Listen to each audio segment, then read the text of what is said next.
Joining us now on the podcast for the first time, head of school at Laurel Springs. Gotta say, that's a pretty cool title. It's our friend Alyssa Tormala. Alyssa, it is good to see you. Welcome to the show. How are you doing today? I am doing so great, Alex. Thank you so much for having me on the show. I'm really excited to be here. No, I am so happy to have you. And again, you have had many illustrious titles throughout the course of your career, but that is certainly a fun one that you have now. Again, head of school for Laurel Springs, a school and partnership, obviously, we are so excited to grow into here at Cracked Racquets. And, you know, we've introduced Laurel Springs in the past to our listeners already, but just for those that don't know about the schooling options you guys provide, can you give me a background of the origin of Laurel Springs, how this program came to be? Absolutely. Happy to do it. So Laurel Springs is in fact the oldest online school in the country. We came into existence in the early 90s in California, and our founder, Marilyn Mosley Gordanier, is still with us and still telling all of these amazing stories about Laurel Springs over the years. But essentially, she started with the dream of trying to create an alternative opportunity for the students that she saw in her community that were trying to do great things in their lives, but traditional school environments just weren't working for them. And so she started for a couple of years with more of a distance learning and in person for a very small group of students. And then earthquakes happened in LA and it closed all the libraries. So it was actually the students that came to her and said, hey, could we do research online? We're seeing all these sites on these various topics that we're trying to do research on. And she said, why not? How hard could it be? Those are her words exactly. And from there, it just blossomed into this opportunity to serve more and more kids across the country. So we've had a lot of firsts in our background. We were the first online school to be accredited. We were the first online school to be approved by the UC system and by the NCAA. So all of our courses can work for students who are on those paths. We were the first to be approved for National Honor Society. I mean, the list goes on. It was pretty cool. And what's neat about it is that means that just right from the very beginning, we were trying to be pioneers in the world of providing education to students who needed something different than what they were finding in their local schools. Certainly, no type of education is perfect for every child. We definitely recognize that. But you know, for Laurel Springs, being a fully online program means that our students who are, for example, tennis players, or who might be equestrians, or who might be performance artists, or might be traveling with their families for various reasons, can still do really awesome school and do all the things in their lives that they need and want to do. So it's a pretty awesome opportunity to be a part of something that's an amazing kind of educational experience for our kids. Yeah, no, it's a credit to what you all have built. I will never forget one of my dear friends, Max Fligner, who went on to play tennis at Dartmouth. He used Laurel Springs for middle school in his first year of high school. And when they announced that he was entering our school, I'll never forget, the teacher at the time said, coming to us from an online school in North Carolina. And it was like, well, that's not exactly right. Like, he was taking the classes at home. He's actually from Michigan, but it was a sharp and fun introduction to all things Laurel Springs. And I think that's actually where I want to start my next line of questioning, because I want to ask about the resources, all of these different things. But for those who maybe want to find a different alternative for their kid, want to find a different pathway, and just want to dip their toes into online schooling, what do you think is the best way to do that? What is the easiest way for a parent to try and find out if this sort of program is right for them? That's awesome. So I would imagine there are actually a couple of different ways, and it depends on what the family is trying to solve for in the immediate future. So if it's something where they're kind of looking down the road and saying, hey, maybe online school next year or the year after that might be the way to go, we have a super robust summer program where they can take one of our academic courses in a condensed format. Now, to be fair, it is condensed, so it isn't quite the exact same experience that it would be if they stretched the course out over the normal course of the year. But it would give them a chance to try online learning, to see what the system looks like, to work with the teachers, and get a sense of whether that's the kind of learning they like to do. So that's one way to dip their toe in. If they're looking for a more immediate solution, then we definitely recommend that they call and talk to one of our admissions coordinators, and especially that they come to one of our virtual open houses, because we hold those about twice a month. And that's a great opportunity to hear more about the program, to actually get to talk to some of the teachers and students that go to Laurel Springs. and get a sense of what that actually feels like from their perspective. So that's a good way to dip your toe in as well. You talked about those summer programs and just reading into it as I was preparing for today's show. For those who maybe even still want to go back to school but want, parents who want their kids' academic experience to continue in the summer, can you talk to me about those summer programs and the courses you guys offer across levels? Absolutely. So we have a very huge catalog of courses actually as a school across the board. And the vast majority of those are offered as summer courses. The way that works, let's say it's eighth grade math. They would sign up for either a semester worth of eighth grade math, which would be 6 weeks during the summer, or a year's worth of eighth grade math, which would be 12 weeks. Now they can do it a little bit faster than that. You get access for 6 weeks or 12 weeks, but you can finish in 4 or 8 if that's what you need to do. The same would be true for high school courses. We have tons of high school courses, electives especially. That's usually a big area that people are interested in doing over the summer. So that you could do coding, you could do culinary arts, you could do art history. There are a lot of different ways that you can dip your toe into something that might be a passion and still have a little bit of academic work. Another space we see a lot of families choosing into, especially in middle and high school, is maybe accelerating a little bit in a particular specific area like math or world language. So as long as it works well with the school they're already going to, let's say they're in a brick and mortar like local public school or local private school, they would want to make sure and check with that school to be sure that the credit would transfer over. But they could potentially take the next level of a world language or the next level of a math class, and that might get them to a position where they could take the next level the following year. So there are a lot of ways that summer can help supplement what somebody is already doing. And because it's asynchronous, meaning they don't have to attend live classes, they can take it from anywhere in the world, from any part of the country, at any time, day or night, whatever works best for them. They can work around their summer vacations and schedules and things like that they might be doing. Do they get to learn the word asynchronous as well? Because that's a good one. I like how we're giving out lessons here on the show today as well. No, and I asked about it in the context of the summer, but for parents listening into this show in particular probably have kids who are pursuing tennis, and just that pacing more broadly throughout the year. I think that's something that appeals to those whose kids have missed a lot of class because they're off playing a tournament in Mobile or playing the Easter Bowl or playing all these different things. How does that pacing apply throughout a quote-unquote normal school year duration? That's a great question. And I can speak with a great deal of empathy for those families as well. Before I came to I can't talk today. Before I came to Laurel Springs, I was in private brick and mortar education for many, many years. And it was one of the biggest pain points that we often ran into is students would come to our schools for grade level academics, but because they were missing so much school by being a high level fencer or a high level tennis player or a high level equestrian student, it was a real challenge for them to be able to get the academics that they needed to and also pursue their passion.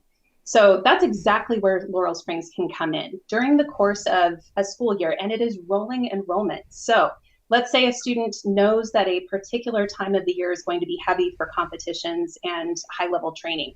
They might want to start their school year earlier and finish up their first semester of classes so they can take a break in between semesters and then move on to the second semester of classes. Because we roll starts all throughout the year, they can pick the time of year that they start their grade level. And then during the course of the year, they get to choose their own schedule. They don't have to attend live classes. So many of our athletes talk about, hey, mornings are when I do most of my training. So I might go in and do 5 or 6 hours of training at my local training academy or with my coaches in the morning. Then I come back, take a little break, and then I do most of my schoolwork in the afternoon or evenings. Or maybe I know this week is going to be a really heavy training week because I'm prepping for a competition. I'm going to get some of my work done on the weekend in advance so that I can then, not have to worry about it during the week. And we don't have late penalties or anything like that. They can work wherever and whenever they need to. They could work on a plane. They could work on a train. I mean, really, as long as they have a computer and the internet, then they can definitely get their work done wherever they need to. Yeah, and I know that obviously working from afar, you'll have questions, and you guys provide tons of resources to help answer that question. That's where I want to get back to those resources you provide for those kids who, again, need that extra tutorial or have those additional questions. How do you guys ensure that they receive that sort of attention as well? I love that question because that is often one of the big, sort of misunderstandings Yeah, about online school, that students are just going to get, sat in front of a computer and have to figure it out for themselves. yeah, Yes, of course, they are going to be somewhat independent learners because they are picking and choosing the time and place that they're doing their learning. But for each of their courses, they are matched with an expert teacher in that content area. This is a certified person who has high level experience and expertise in their content area. And they work one-on-one with that student. So as the student submits their material through the course, the teacher reviews it and submits back feedback and suggestions. And they do that within 2 days. That's far faster than you would find in any brick and mortar environment. And I speak to that from experience as a teacher from those kinds of environments. So with that teacher, then you get that individual attention, but then students can drop into their office hours that they hold every day. So if they have a question, they just pop in, chat with the teacher, even if they're just connecting with the teacher. It's a great opportunity to build relationship. They can also connect with that teacher with individual appointments if office hours don't work for them. So it's super flexible in that way to have that kind of academic support. And then on top of it, and this is something I love that we do, we have a partnership with tutor.com. So students can get 24/7 access to live tutoring. And that's true if they're taking just one summer course with us or if they are full-time with us. It doesn't matter what level of the program they're with. They can get access to live tutors. And I know because I have a teenage daughter who likes to do her homework at really late at night when either I or the teacher might not be available, sure. because guess what? Sleep is important. So she can access that tutoring support from wherever and whenever she needs to. And the live tutors are amazing. Students really love them. Yeah. No, I mean, again, to have office hours available, to have all these different resources available, it does feel like you have the resources to succeed at Laurel Springs, and then it just becomes upon you to take advantage of them. How difficult is that process? I know it's a little bit of an offbeat question there, but just trying to convey those resources of, hey, you should do this more, or hey, this is available to you. How long do you think it takes for a student to get comfortable using those resources? It depends on the student, Sure. because every student who moves from a brick and mortar environment to an online environment is going to go through some transition. It does take some time to build some of those skill sets and to figure out what works for me as a learner, as a student. Am I a kid who needs to do things myself for a while and then reach out for support? Or am I somebody who, as soon as I run into a wall, I'm going to want to hop onto office hours with that teacher? So it takes a little bit of trial and error, but the most important thing that we would want students to know is it's all about making sure you lean in. That is the one challenge in an online environment, and that's true in any online environment that you might run into. There's a leaning in component you have to do. You're not going to be in a classroom where a teacher can snag you by the shoulder and say, hey, by the way, it looks like you might need some help. You're going to be in that place yourself, right? And so being able to kind of build those skills, and a lot of our athletes already have them. They're already doing that with their coaches. They're already doing that in their training programs. So it's bringing that same level of independence, that same level of willingness to advocate for yourself, to come to the table. And once you do it a couple times, you find out your teachers are actually pretty cool and they're really nice and they really like you. And so it's a lot easier to do it once you get used to it. I still have 3 teachers from high school who, yeah, I still text. It used to be more frequently. Now it's still at least once a year. But no, like I love to hear that. And on the other side, for parents who maybe are accustomed to going in for parent-teacher conferences once every 6 months or whatever it may be, or if they just are finding it a struggle to keep.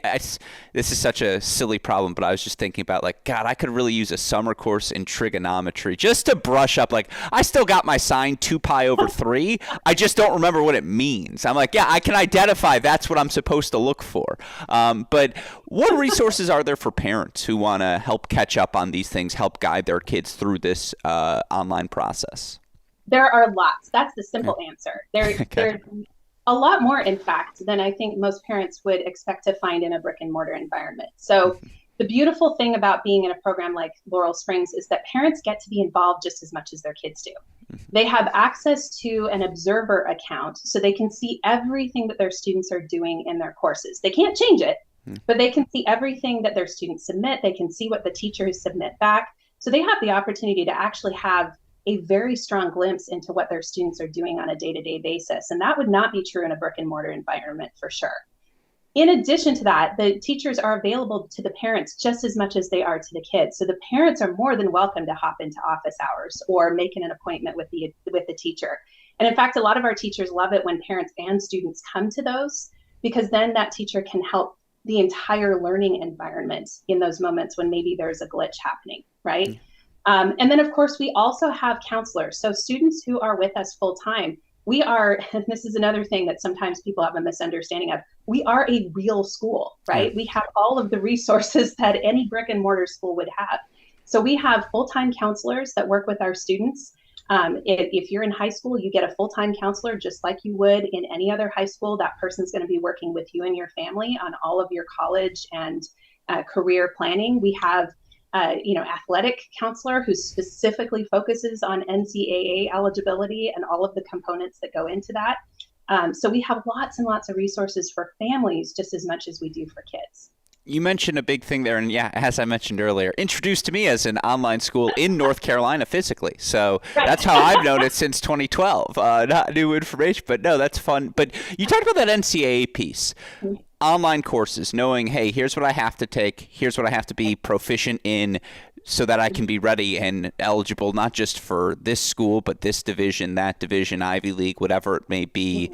How do you guys help facilitate that process? Great. So we start with helping parents understand that even at an early stage. So our athletics counselor provides informational sessions and is happy to meet with parents even as they're entering 6th grade, 7th grade. They're before the point where they're really going to hit those eligibility requirements in high school, but they can start planning ahead for that, even at that early stage, if they know their student is on that track. So we have that athletics advising support even from an early stage. And then as students start hitting that high school level, the athletic counselor works directly with their assigned counselor so that they make sure they're taking all of the classes they need to take. They know what their path is. They're making sure that the classes they take are the NCAA approved courses. So they have everything in place to be eligible as needed. No, it's one of the trickier parts of recruiting is actually trying to figure out all of those things. And yeah, to have someone who has gone through the experience that you guys have, and people can read more of these stories, go to laurelsprings.com, a lot of them available there. But can you talk me through, again, just what this process has turned out, what you guys have done in helping these highest achieving athletes in any sport, or maybe it's not athletics, maybe it's something else someone wanted to achieve that just didn't allow them into the normal school hours. Can you talk me through some of the success stories so people can know, again, there's a proven track record here? Absolutely. So our graduates do really great things across the board, whether they are athletes or not, right? So just a couple of stats to throw at you here. Out of our class of 2024, which was 607 students last year, right? 80% of those students got into their first choice college. Okay. And for us, that's huge, right? That means that they were on track for getting the experience that they were looking for. That's at the heart of our mission, is to ensure that our students are getting exactly what they're looking for in their next stages of life. So that's huge. 6% of those students went on directly to a professional career. Some of those were athletes, some of those were going into businesses, some of those were choosing another path. But that's a huge number that were, again, choosing into their own direction that they were trying to go in. I'm going to pull up another section here because I have some additional stats. No, listeners of this show know I love statistics, so keep throwing them at me. This is what I wanted to hear. Exactly. So we have also our athletes. Hold on, I'm trying to get my slide here. Here we go. So of our athletes last year, so class of 2024, 40% of those were student athletes. So 40% of that class were student athletes, and 88% of those were admitted to their first choice college. Okay. Right? Yeah. And 52% of those are going to attend Division I schools. Yeah, that's crazy. Right? Yeah. So, I mean, that just tells you the level of support that they get. And it's not just their senior year, obviously, right? Because that's a journey that students have to be on over the course of time. And many of those students know that from an early age. So planning ahead and making sure families understand what all of the nitty-gritty little bits and pieces of that process are and helping them build a plan that gets them where they want to go. That's where we try to come in alongside the families and partner with them. Yeah. Oh, it's again a credit to what you guys have done. That's a remarkable amount of Division I athletes, just period, out of any program, and that so many get to attend their first choices as well, that so many within this program more broadly are attending their first choice school. That's what you hope this educational experience provides. And, we've alluded to some of these earlier, but for those who start engaging in this process with you all, what is typically the biggest misunderstanding they have going in? What are things you wish, hey, if I could address them, this is what I would like everyone to know. Here's your opportunity, I suppose, to do so.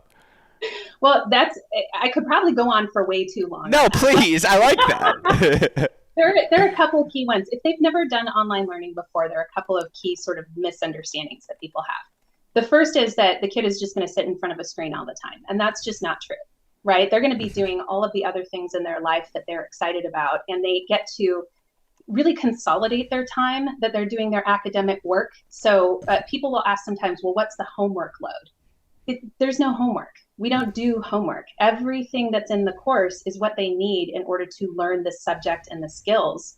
And they just progress along that path doing assignments and practice problems and projects and papers and labs. In fact, we can do science labs in online learning. That's another misunderstanding. Okay. So they get all of the components they would need, and they get to choose exactly how fast and how quickly they're going in each of those courses. So it's actually a lot easier as long as you're organized, because you know exactly what you need to do on any given day. And that's sometimes a misunderstanding. People aren't really sure how to schedule the time. And the answer to that is whatever works for your child is how you schedule the time. So it does take a little bit of trial and error until you hit the magic sauce. And that may change over time as well, depending on what the student needs. So that's one big piece. The second big piece is, oh, my kid's really going to be isolated because all they'll be doing is, this online work. And the answer to that, again, is also no. So our kids do a lot of different things to be involved. They are either involved in their external communities, so training programs or performance academies, or just in their local communities working on projects and exciting opportunities that they have.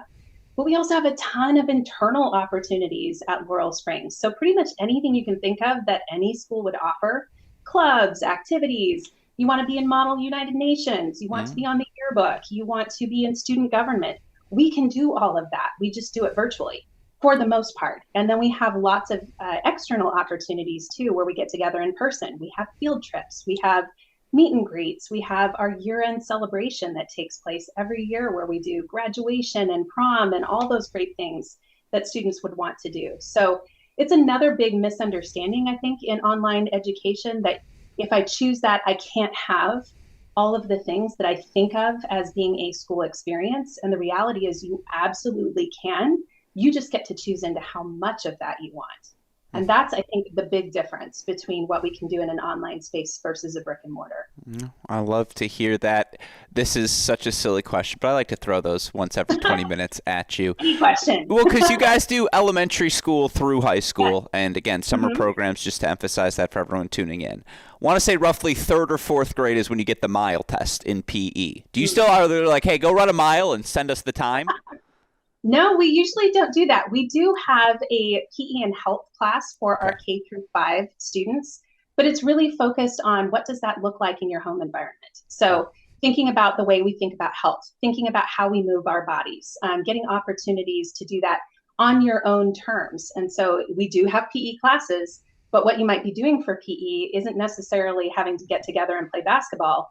It might be that you are taking a walk around your local area, or you are setting a particular fitness goal for yourself and then meeting that goal. So it is absolutely doable, but it looks a little bit different in the online space. And we definitely want to partner with families on what makes the most sense for their child. I feel like I remember there was like a rope and there was the red tape and you had to climb up the rope. Oh, I remember that too. And I couldn't make it in third grade. No chance. Fourth grade, a little closer. Got my first up. Fifth grade, not a thing for me. But Like, I remember by sixth grade, it was like, oh my God, I think I can do this now. Like, am I a certified third grade PE qualified athlete? Yeah, no, again, I like that it's far more holistic, probably Mhm. a far smarter approach than what I experienced. But certainly, again, that speaks to what you guys are able to provide, which Mhm. comes from experience in education in all realms. And, as someone who worked in, for lack of a better term, traditional education, I'm curious what it was about Laurel Springs that appealed to you, and obviously now working in various different jobs as you have, what you have viewed the biggest strengths of the Laurel Springs experience as. Oh, I love that question. Ironically, it was actually COVID because I had, and I'm sure that for a lot of people, that's not a dissimilar story. I had been working in private education for quite a number of years at that point and was a vice principal at the school that I was at when COVID hit. And I had the opportunity to be heavily involved in a very fast process of innovation within that school. And I live in Oregon. So for us, we had kids out of schools for almost a year. So we were really doing a digital learning process for almost a year and had to pivot very quickly. Now, I want to be very clear. What happened during COVID was emergency digital learning. That is not the same thing as what you do in an online program like Laurel Springs that's designed specifically for that purpose. So we were really pitch hitting. We were trying to like adjust for what we had Yeah. available and make it work. But it was the experience of going through that innovative process and realizing there was so much more opportunity to serve students. And when we came back into the schools, we were shocked to find out that 15% of our student body did not want to come back in the building. They wanted to continue to learn online. Now, for some of them, it was health and medical issues. Yeah. But for quite a few of them, they said, I've discovered I actually work better at home. I do better when I can choose my own timing and figure out my own work process and work from wherever makes the most sense for me as a learning environment. I'm thriving at home. I don't want to come back. That was a big wake up call for me. So when I started looking for my next adventure, I really started looking into online learning as a space where I think there's a lot of potential for future innovation. I think there's a huge amount of opportunity to serve students that are not well served by the traditional brick and mortar environment. And no offense to brick and mortar schools, like truly, that is a great place for a lot of students. Mhm. But we know that there are a lot of students out there that it just doesn't work for. So how can we be that space for them? And that for me is at the core of everything that we do as a school and everything I do in this position. So I appreciate the answer, and I have a couple of follow-ups, but off of that, my first is, and it's just an immediate reaction. How falsely perceived do you think the online schooling experience is because of what that 3-month end to the 2020 school year was due to the pandemic? Huge, Yeah. huge. And I think it's twofold. On the one hand, families got a lot more inside look into what the learning looked like for their kids, and many of them were not very happy with what they saw. So we see that a lot of families actually are a little bit more informed and educated when they come to us and ask questions because they at least have some background in what that looked like for their child. Okay. On the flip side of that, in many schools, and again, no offense to those schools, they were doing the best they could with limited resources. Yeah. That experience is not what it is for us. And so those same families have these preconceived notions of what online learning looks like. And it's hard for them to then be able to imagine what it could look like differently. So in some ways it makes it easier for us, and in some ways it makes it harder. But I would say absolutely, if that's one message I could get across to folks, it's that please put aside anything you experienced in COVID that doesn't look the same as what you get with a program like Laurel Springs. Well, that gets me to the full circle here because, and we talked about the resources earlier, but it's just, you mentioned it. It was schools being thrust into the online experience by necessity, not by choice.